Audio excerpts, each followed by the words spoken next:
Muy buenas tardes, nos encontramos aquí para realizar la exposición de prenda e hipoteca para la clase de obligaciones. Los integrantes de esta exposición son Jessica Perdomo, Nicolás Caicedo, Julián Pimentel, Paolo Hurtado y quien les habla, Kevin Ramos. Para empezar el tema con prenda, los dejo con mi compañero Nicolás Caicedo. Bueno, primeramente encontramos el contrato de prenda, que es un contrato por el cual se da la entrega de un bien mueble al acreedor como garantía del cumplimiento de un crédito o un préstamo. Según la ley 1677-2013, se le denomina como garantías mobiliarias. El artículo 2409 del Código Civil la define del siguiente modo. Por el contrato de empeño o prenda se entrega una cosa mueble a un acreedor para la seguridad de su crédito. Cabe resaltar que la prenda no implica la transferencia del dominio. El mueble pignorado sigue siendo propiedad del deudor, solamente que el acreedor la recibe en custodia para el cumplimiento de la obligación. Partes del contrato de prenda. En la prenda existen dos partes. La cosa entregada en garantía se le denomina prenda y quien la retiene se denomina acreedor prendario. El deudor prendario vendría a ser la parte o persona que da la cosa en prenda como respaldo del crédito que ha sido otorgado. Características de la prenda. Primeramente, se puede decir que es un derecho real y accesorio.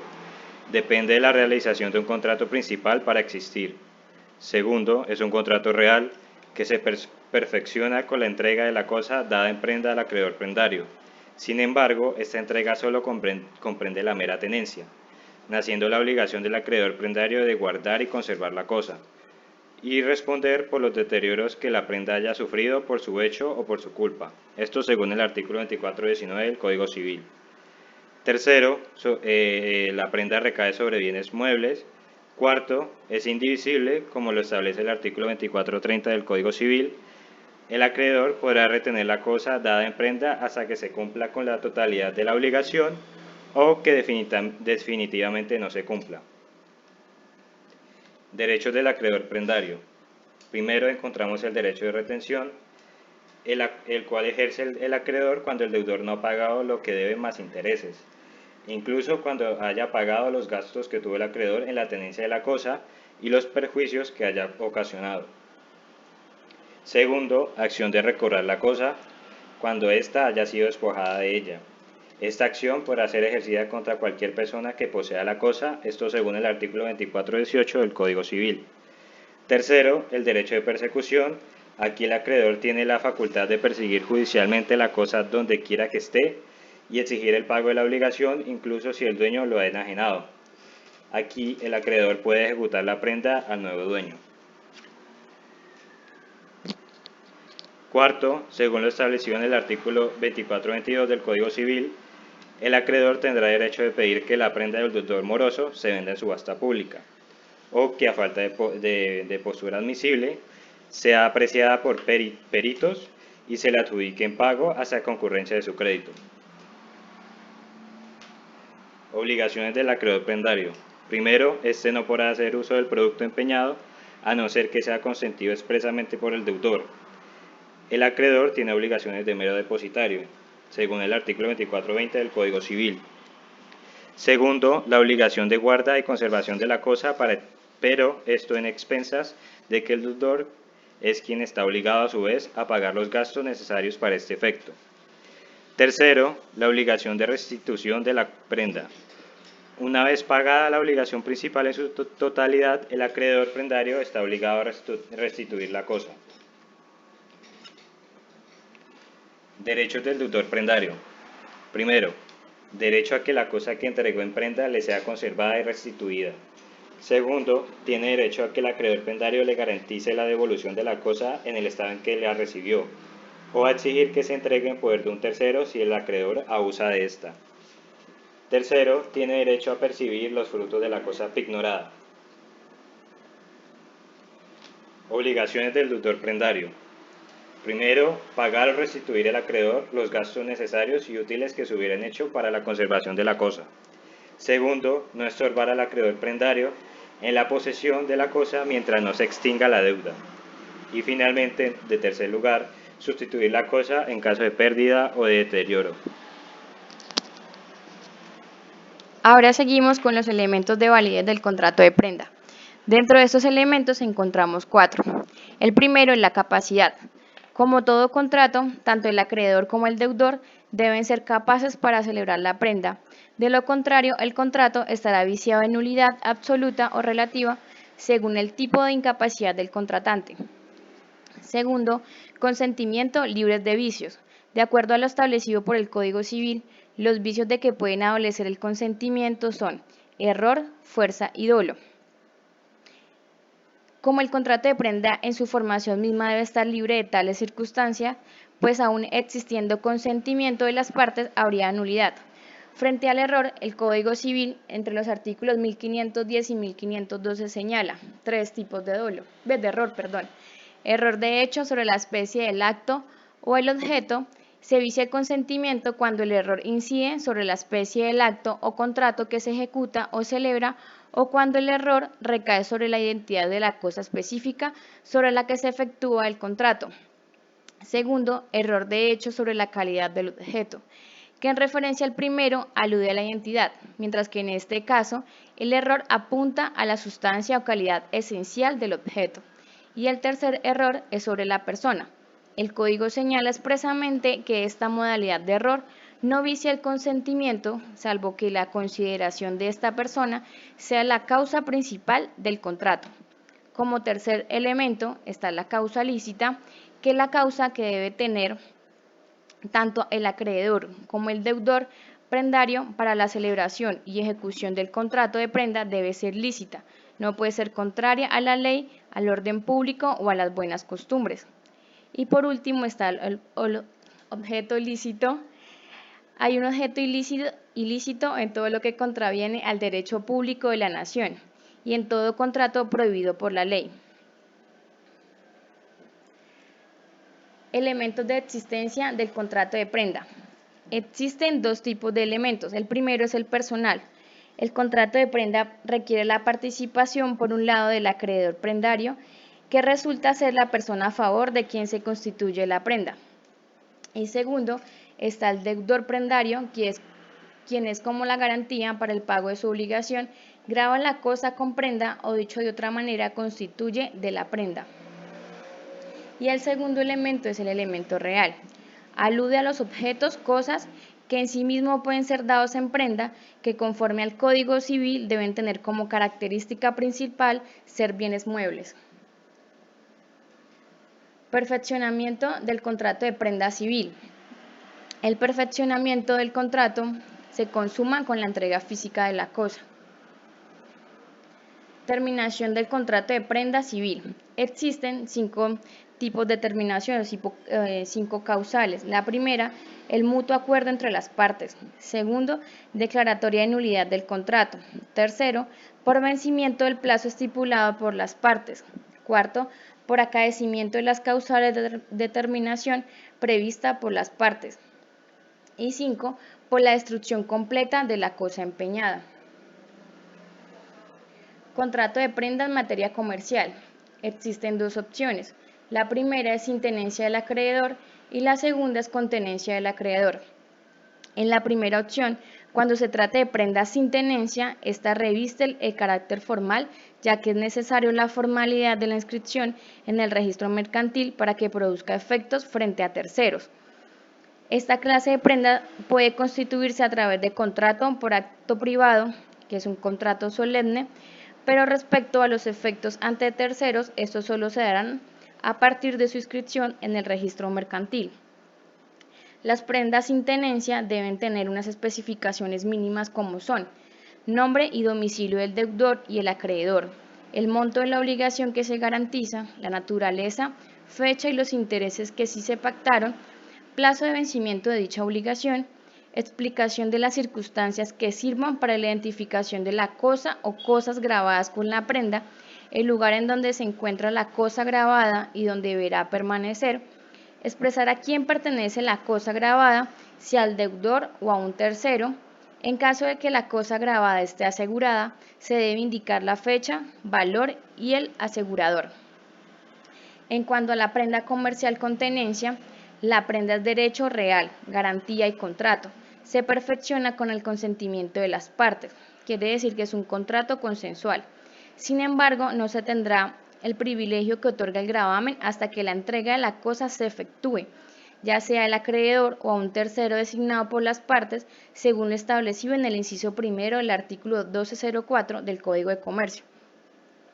Corresponde a la conservación de la cosa al deudor prendario, el cual debe pagar los gastos que dicha conservación genere al acreedor o al tercero, designado para tener la cosa cuando la cosa dada en prenda genere perjuicios al acreedor o al tercero a quien se le dio la tenencia. El deudor debe pagar los perjuicios causados cuando sea atribuibles a él. El Código de Comercio en el artículo 1216 establece que las cosas dadas en prenda pueden ser vendidas por el deudor, pero solo cuando el acreedor autorice dicha venta o esté cubierta en su totalidad la deuda. Se verificará la tradición de los bienes al comprador. Y por último, ¿qué pasa cuando las cosas dadas en prenda se encuentran en poder del acreedor, empiezan a deteriorarse? ¿Y quién corre con los gastos de conservación o mantenimiento de la cosa? Entonces, como lo mencionaba anteriormente, son a cargo del deudor. Para continuar con la temática, nos acaece una buena pregunta si es que se puede establecer prenda en un establecimiento de comercio. Un establecimiento de comercio puede darse en prenda como garantía de una deuda, obligación o negocio. Recordemos que el establecimiento de comercio comprende el nombre comercial, los mobiliarios, las mercancías y demás elementos necesarios para el funcionamiento del mismo. El local comercial como tal no hace parte del establecimiento de comercio y por lo tanto hace parte de la prenda. Esa es la razón a la pregunta. El inciso primero del artículo 522 del Código de Comercio señala respecto a la prenda de un establecimiento de comercio. La prenda de un establecimiento de comercio podrá hacerse sin desapoderamiento del deudor. Esto significa que el dueño del establecimiento no pierde el derecho de control, gestión y administración del establecimiento de comercio, es decir, el deudor no es desposeído de sus derechos patrimoniales respecto al establecimiento de comercio. Prenda sobre las mercancías del establecimiento de comercio. El inciso segundo del artículo 532 del Código de Comercio señala respecto a la posibilidad de que la prenda se extienda a las mercancías o productos del establecimiento de comercio. A falta de estipulación se entenderá como efectos a la prenda todos los elementos determinados en el artículo 516, con excepción a los activos circulantes. ¿Qué es un activo circulante? El activo circulante hace referencia a las mercaderías o productos que vende el establecimiento de comercio. En consecuencia, la prenda recae sobre ellos solo si así se acuerda expresamente en el contrato. O sea, de manera general no, solo se debe de estipular dentro del contrato que los activos circundantes hacen parte del contrato prendario. Aquí encontramos los elementos del establecimiento de comercio. Esto que los encontramos en el artículo 516 del Código de Comercio, son 7 en su totalidad: la enseñanza o nombre comercial y las marcas de productos y de servicios, los derechos del empresario sobre intervenciones o creaciones industriales o artistas que utilicen en las actividades del establecimiento, las mercancías o almacén o el proceso de elaboración, los créditos o los demás valores. Estos serían los activos, esos serían los mismos activos circulantes, que habría que incluirlos dentro del contrato prendario si se quiere. El mobiliario, cuarto, el mobiliario y las instalaciones. Quinto, los contratos de arrendamiento, y en caso de enajenación el derecho al arrendamiento de los locales en que funcionan, si son de propiedad del empresario, y las indemnizaciones que conforme a la ley tenga el arrendatario. Sexto, el derecho a impedir la desviación de la clientela y a la protección de la fama comercial. Séptimo, los derechos y obligaciones mercantiles derivados de las actividades propias del establecimiento, siempre que no provengan de contratos celebrados exclusivamente en consideración al titular de dicho establecimiento. Cabe destacar que no existe prenda sin tenencia en el establecimiento de comercio, pero existe en realidad jurídicamente una figura que puede de alguna manera reemplazar la prenda sin tenencia en el establecimiento de comercio, que sería la anticresis comercial. Con el contrato de anticresis, el acreedor recibe del establecimiento de comercio para pagarse su deuda con los frutos obtenidos, lo que no es precisamente una garantía real como tal, pero sí como si lo es la prenda, sino que recibe el acreedor el establecimiento para que lo administre y con sus frutos él mismo se pague la deuda. Vamos a hablar de garantías mobiliarias. Históricamente las garantías reales se han constituido sobre bienes inmuebles como casas, apartamentos, terrenos y ocasionalmente sobre vehículos, lo que impedía que una persona no tuviera un inmueble o bien raíz no pudiera acceder a un crédito. Eso viene a solucionar la ley 1676 del 2013, creó la llamada garantía mobiliaria, que se puede constituir sobre bienes muebles y derechos. Esto en teoría permite al ciudadano acceder con mayor facilidad al mercado financiero y a distintos tipos de crédito, al poder ofrecer sus muebles como garantía y que no sea una prendería. El inciso 2 del artículo 3 de la ley 1676 del 2013 señala: independientemente de su forma o nomenclatura, el concepto de garantía mobiliaria se refiere a toda operación que tenga como efecto garantizar una obligación con los bienes muebles del garante e incluye, entre otros, aquellos contratos, pactos o cláusulas utilizados para garantizar obligaciones respecto de bienes muebles, entre otros, la venta con reserva de dominio, la prenda de establecimiento de comercio, las garantías y transferencias sobre cuentas por cobrar, incluyendo compras, cesiones en garantía, la consignación con fines de garantía y cualquier otra forma contemplada en la ley y la legislación. Garantías mobiliarias. Este listado contempla cuáles son los derechos sobre los cuales se puede constituir garantías mobiliarias: derechos sobre bienes existentes y futuros sobre el que el garante adquiera, derechos con posterioridad a la constitución de la garantía mobiliaria, derechos patrimoniales derivados de la propiedad intelectual, derecho al pago de depósitos de dinero, acciones, cuotas y partes de interés representativas del capital de sociedades civiles y comerciales, siempre que no estén representadas por anotaciones en cuenta. Derechos a reclamar el cumplimiento de un contrato que no sea personalísimo por el obligado o por un tercero designado por las partes como cumplidor sustituto. En general, todo bien inmueble, incluidos los fungibles corporales e incorporables, derechos, contratos o acciones a las que las partes atribuyen valor económico. En este listado se señalan las 7 garantías mobiliarias sobre las cuales se pueden garantizar las obligaciones. Serían el capital, los intereses corrientes y moratorios que genere la suma principal de la obligación garantizada, las comisiones que pueden ser pagadas al acreedor garantizado, los gastos en que incurre el acreedor garantizado para la guardia y custodia de los bienes en garantía pactados previamente en el contrato, los gastos en que incurre el acreedor garantizado con motivo de los actos necesarios para llevar a cabo la ejecución de la garantía, los daños y perjuicios ocasionados por el incumplimiento de la obligación garantizada, que sean cuantificados judicialmente o en virtud de un laudo arbitral o mediante un contrato de transacción, la liquidación convencional de daños y perjuicios cuando hubiere sido pactada, las diferencias de tasas de interés o de cambio cuando hubiere sido pactado. Pero la norma dice, entre otras, así se puede garantizar casi cualquier obligación, como puede ser el pago de facturas, honorarios, servicios, etc. La garantía mobiliaria debe constituirse mediante contrato escrito. Al respecto señala el artículo 9 de la ley 1676, la misma. La garantía mobiliaria se constituye mediante contrato entre el garante y el acreedor garantizado, o en los casos en que la garantía surge por ministerio de la ley, como los referidos en los gravámenes judiciales, tributarios o derechos de retención de que trata el artículo 48 de la misma ley, sobre la prelación entre garantías constituidas sobre el mismo bien en garantía. Cabe destacar que no es posible dar en garantía un bien del cual no tenemos la propiedad. El contrato por el cual se constituye una garantía mobiliaria debe contener lo siguiente: el nombre, la identificación, firma de los contratantes, el monto máximo cubierto por la garantía mobiliaria, la descripción general o específica de los bienes dados en garantía, una descripción de las obligaciones garantizadas, sean presentes o futuras, o los conceptos, clases, cuantías o reglas para su determinación. Las garantías mobiliarias se registran. El acreedor garantizado, previa autorización del deudor garante, registra las garantías mobiliarias constituidas en el medio de registro indicado. Estas se pueden registrar en el sitio, tiene un correo electrónico, garantiasmobiliarias.com.co, registro que tiene un costo y que permite consultar los certificados emitidos para efectos de verificación de garantías. A continuación les dejo con mi compañera Paola Hurtado para continuar con la exposición de hipoteca. Una vez concluida la exposición de la prenda, continuamos con la hipoteca.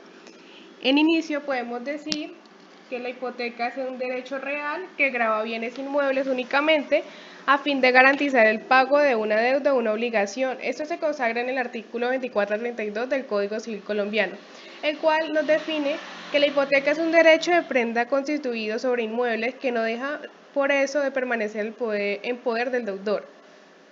Cuando se presta dinero, por ejemplo, el acreedor puede garantizar el pago de ese dinero mediante la hipoteca, constituida por el deudor en favor del acreedor, pero sigue conservando el dominio o propiedad del inmueble y, por supuesto, la posesión del mismo.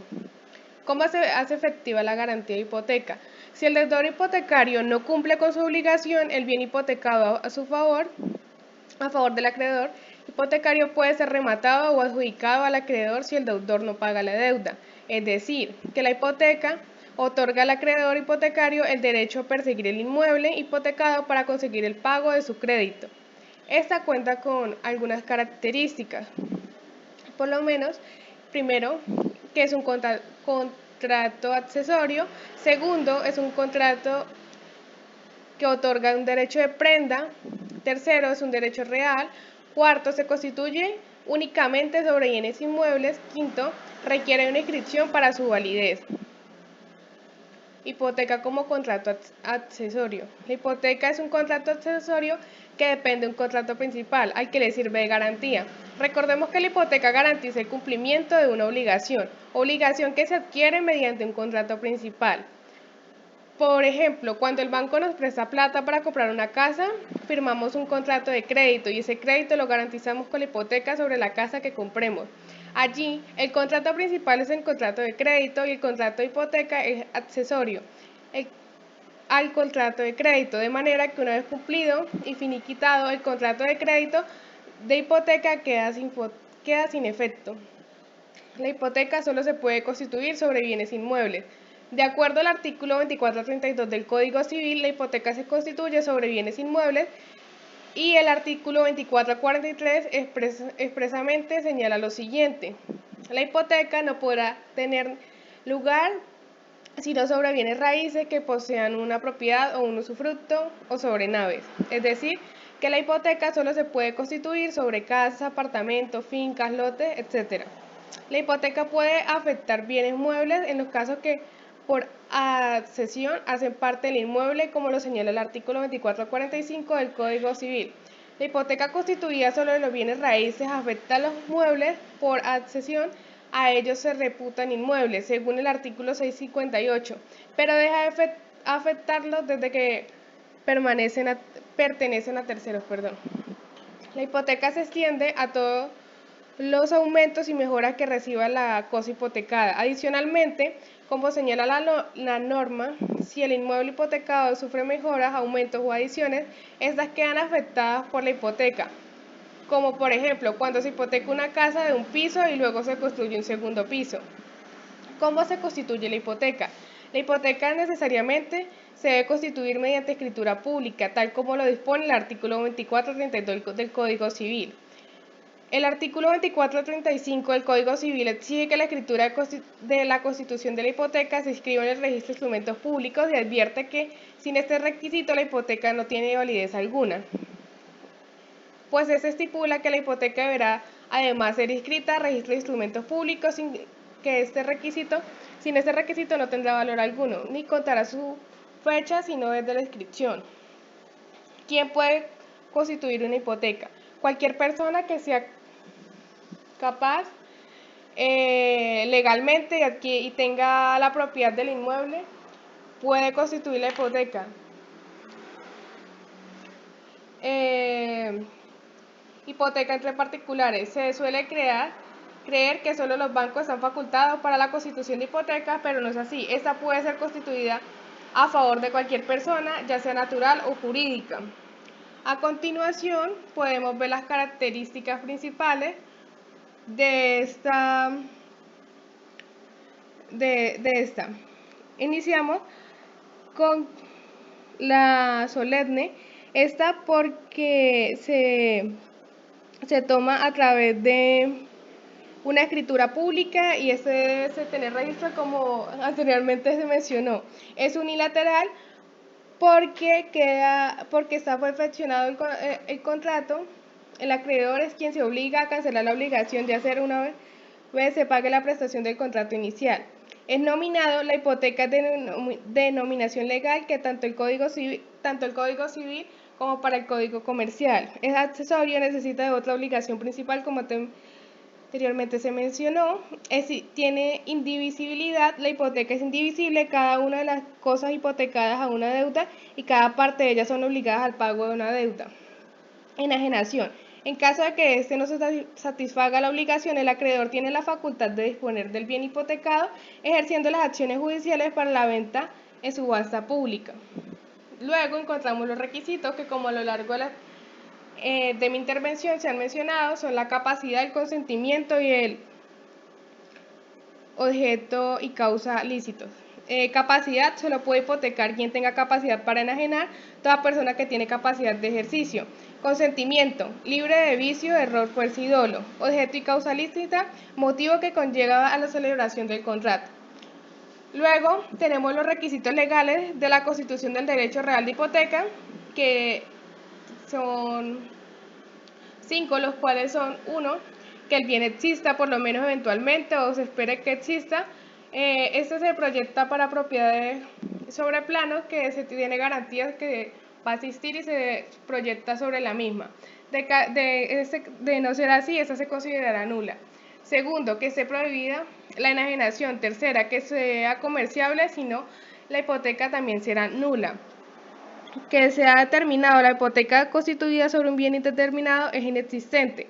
Y por último tenemos los derechos susceptibles de hipotecarse, el cual contamos con 5: propiedad plena y unitaria, propiedad sujeta a condición, derecho pro indiviso, nuda propiedad y propiedad horizontal. A continuación mi compañero seguirá ampliando sobre el tema de la hipoteca.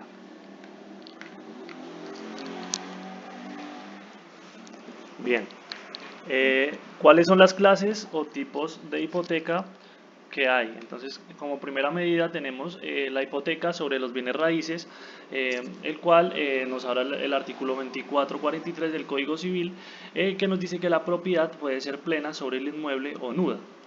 Se puede hipotecar siendo propietario e incluso nuevo propietario, como en el caso de usufructo, pero con respecto al derecho, más no a los frutos percibidos. Y la inscripción de la hipoteca depende del círculo donde está ubicado el bien inmueble. En caso de no existir dicha oficina, se debe inscribir en el círculo al cual pertenezca el lugar. La extensión de la hipoteca, como lo decía mi compañera, pues es todo aquello que aumenta la propiedad por mejoras, partes integrantes o cosas que accedan a él, ya sea por adhesión o por destinación, como el ejemplo clásico del tractor o del ganado. O sea, la hipoteca, pues se extiende a ellos.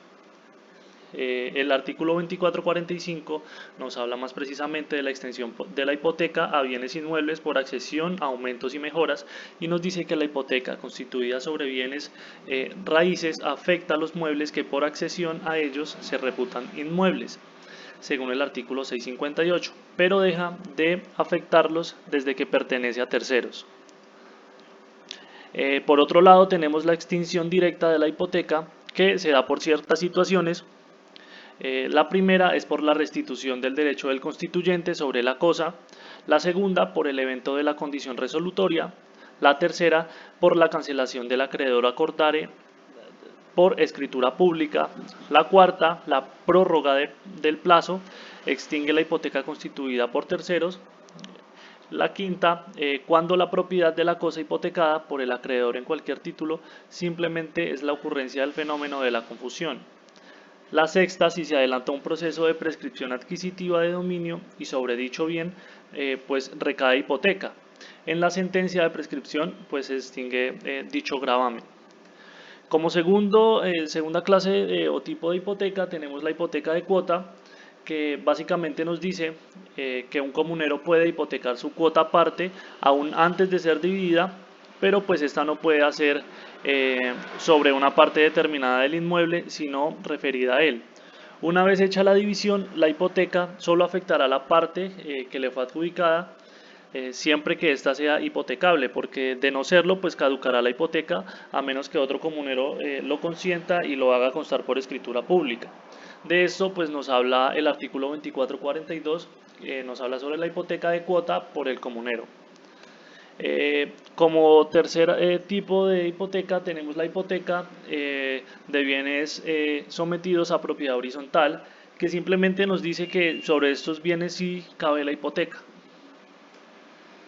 El cuarto nos habla sobre la hipoteca bajo condición o plazo, que generalmente una hipoteca pues se constituye para garantizar un crédito y la hipoteca tendrá el mismo plazo que el contrato principal, pero la hipoteca puede estar sujeta a un plazo determinado o a una condición según el artículo 2438 del Código Civil, que nos dice que se podrá hipotecar bajo cualquier condición y desde o hasta cierto día, otorgada bajo condición suspensiva o desde día cierto, no valdrá sino desde el día que se cumpla la condición o desde que llegue el día.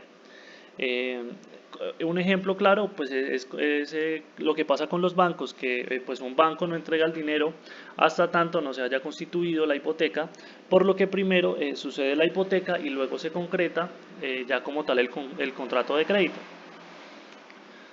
La hipoteca frente al constituyente, pues esta nos habla que la hipoteca no restringe la facultad de disposición que tiene el constituyente, pues ya que este es el dueño.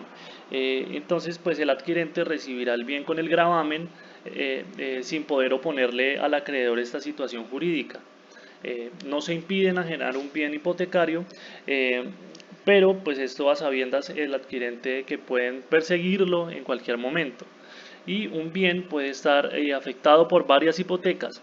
El pago se hará entonces por orden de prelación, teniendo en cuenta aquella que se inscribió en primer lugar en la Oficina de Registro de Instrumentos Públicos. ¿Cuándo cesa el derecho de persecución?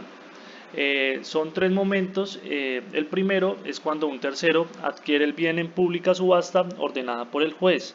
El segundo es cuando el inmueble hipotecado, expropiado, en este caso el interés público, pues prevalece sobre el particular y pues el acreedor pierde el derecho real, pero puede exigir que con el valor de la indemnización se le pague el crédito.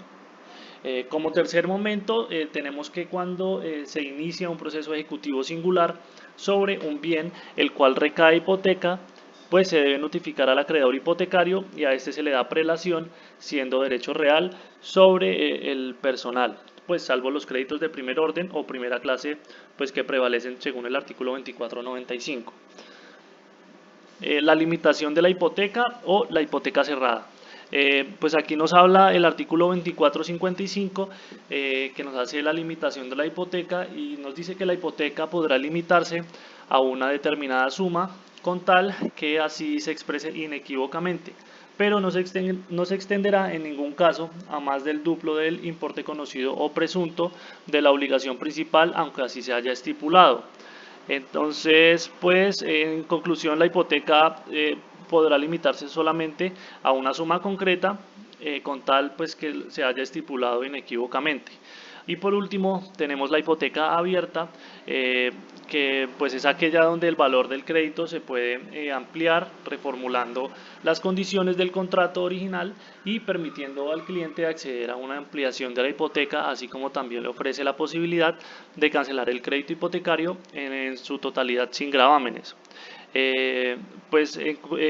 Nos dice esta que se está garantizando el pago de dos o más obligaciones, que puede ser primero con límite de cuantía. Un ejemplo es cuando garantiza una obligación hasta por 50 millones. Y la segunda es sin límite de cuantía, pues esta es muy usada en el sector financiero, es decir que cualquiera que sea la suma adeudada, esta se podrá hacer efectiva y garantizar con esta hipoteca.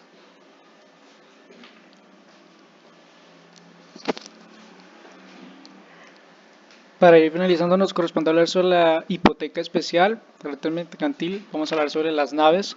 La hipoteca sobre las naves se encuentra consagrada en el artículo 1570 del Código de Comercio y cita: podrán hipotecarse las embarcaciones mayores y las menores dedicadas a la pesquería, a investigación científica o a recreo. Las demás podrán gravarse con prenda. La hipoteca de las naves debe otorgarse por escritura pública, que debe contener el nombre, la nacionalidad y el domicilio del acreedor y deudor, el importe del crédito que garantiza el gravamen determinado en cantidad líquida y intereses del mismo, o sea, debe determinar el crédito en sus componentes capital e intereses, fecha de vencimiento del plazo para el pago del capital y de los intereses, nombre, tipo, toneladas, señas y descripción completa de la nave y el número de fecha de matrícula, y si la nave se encuentra en construcción deberá identificarse mediante las especificaciones indispensables para el registro de la nave. La estimación del valor de la nave en el momento de la escritura, las indicaciones sobre seguros, gravámenes y accesorios que se excluyen de la garantía. La escritura pública deberá registrarse en la capitanía en la cual la nave esté matriculada y si está en construcción en la capitanía del puerto del lugar en que se encuentra el astillero. La hipoteca se extiende a los accesorios de la nave, como indemnizaciones y remuneraciones a favor del propietario de la nave y de las sumas debidas por los aseguradores. Ahora sobre la hipoteca especial que corresponde a las aeronaves. La hipoteca de las aeronaves está consagrada en el artículo 1904 del Código de Comercio. Las aeronaves matriculadas en Colombia pueden gravarse con hipoteca. Las que estén en vía de construcción también podrán hipotecarse, con tal de que en la escritura pública en que la hipoteca se constituya se consignen las especificaciones necesarias para su inscripción en el registro aeronáutico. La escritura de hipoteca de una aeronave debe contener las características de esta y los signos distintivos de sus partes. Como dato, mientras esté vigente la hipoteca, el deudor no podrá separar de la aeronave gravada, sin permiso del acreedor, las partes de la misma, sino de manera momentánea para su reparación o mejora, ni modificar las características de construcción o funcionamiento de la aeronave hipotecada sin permiso escrito del correspondiente acreedor. Así queda finalizada la exposición de prenda e hipoteca. Muchas gracias.